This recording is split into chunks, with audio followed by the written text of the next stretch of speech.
গরম তেলের মধ্যে রুটি ভেজে নিয়ে দুর্দান্ত একটি হালুয়া রেসিপি। হালুয়াটা যেমন হেলদি, খেতেও অনেক বেশি মজাদার।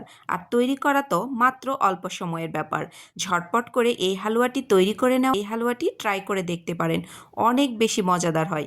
হালুয়া তৈরি করার জন্যই প্রথমে আমি কড়াইয়ের মধ্যে দিয়ে নিচ্ছি কিছুটা পরিমাণ তেল।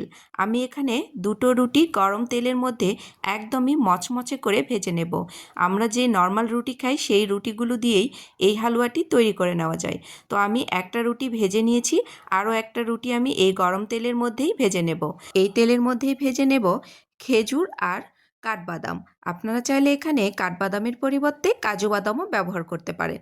হালকা একটু তেলের মধ্যে 2 থেকে 3 মিনিটের মতো ড্রাই ফ্রুটগুলোকে ভেজে নিয়েছি।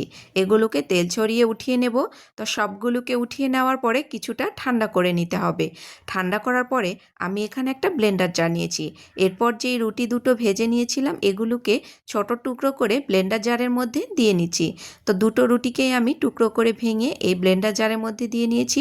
আর যে ড্রাই ফ্রুট দুটো নিয়েছিলাম এটাও আমি এই ব্লেন্ডার জারের মধ্যে দিয়ে নিয়েছি। খেজুরের যে বীজটা ছিল সেটাকে আমি ফেলে দিয়েছি। তো দেখুন আমি সবগুলোকে হালকা একটু ব্লেন্ড করে নিয়েছি। এখন আমি চুলার উপরে বসিয়ে নিয়েছি একটি প্যান।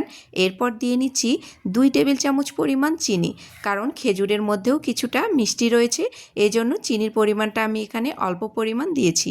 এখন নাড়াচাড়া করে চিনিটাকে ক্যারামেল বানিয়ে নিতে হবে। তো দেখুন ক্যারামেলের কালার চলে এসেছে। এরপর এই ক্যারামেলের মধ্যে দিয়ে নিচ্ছি একদম ঠান্ডা 1 কাপ দুধ। আমি এখানে 1 কাপ লিকুইড দুধ ব্যবহার করেছি। তো দুধ দেওয়ার সাথে সাথেই ক্যারামেলটা শক্ত হয়ে গেছে। কিছুক্ষণ নাড়াচাড়ার পরেই ক্যারামেলটা একদম গলে যাবে, দুধের সাথে মিশে যাবে। এরপর যেই রুটি এবং ড্রাই ফ্রুট আমি ব্লেন্ড করে রেখেছিলাম সবগুলোই এই দুধের মধ্যে দিয়ে নিতে হবে। এরপর অনবরত নাড়াচাড়া করে হালুয়াটি তৈরি করে নিতে হবে। তো দেখুন একদম টাইট হয়ে গেছে। আরও কিছুক্ষণ নাড়াচাড়া করে হালুয়াকে আমি নামিয়ে নেব। আর এই হালুয়াটা খেতে এত বেশি মজাদার, আপনারা অবশ্যই বাসায় একবার হলেও ট্রাই করে দেখবেন। দুর্দান্ত স্বাদের এই হালুয়াটি যেমন তৈরি করা সহজ, খেতে তেমনই মজাদার। হালুয়া একদম হয়ে গেছে, এটাকে আমি এই পর্যায়ে নামিয়ে নেব।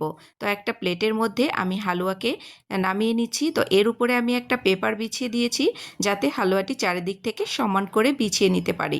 তো আমি সবগুলো হালুয়াকে প্লেটের মধ্যে উঠিয়ে নিয়ে একটা চামচের সাহায্যে চারিদিক থেকেই এটাকে সমান করে সুন্দর করে বিছিয়ে নিচ্ছি। তো দেখুন হালুয়াটা একদম রেডি হয়ে গেছে। হালকা গরম থাকা অবস্থাতেই এর উপরে কিছুটা আমি বাদাম দিয়ে নেব। আর বাদামগুলোকে একদমই গুঁড়ো করে নিয়েছি। আপনারা চাইলে এখানে যে কোনো ধরনের বাদামই ব্যবহার করতে পারেন।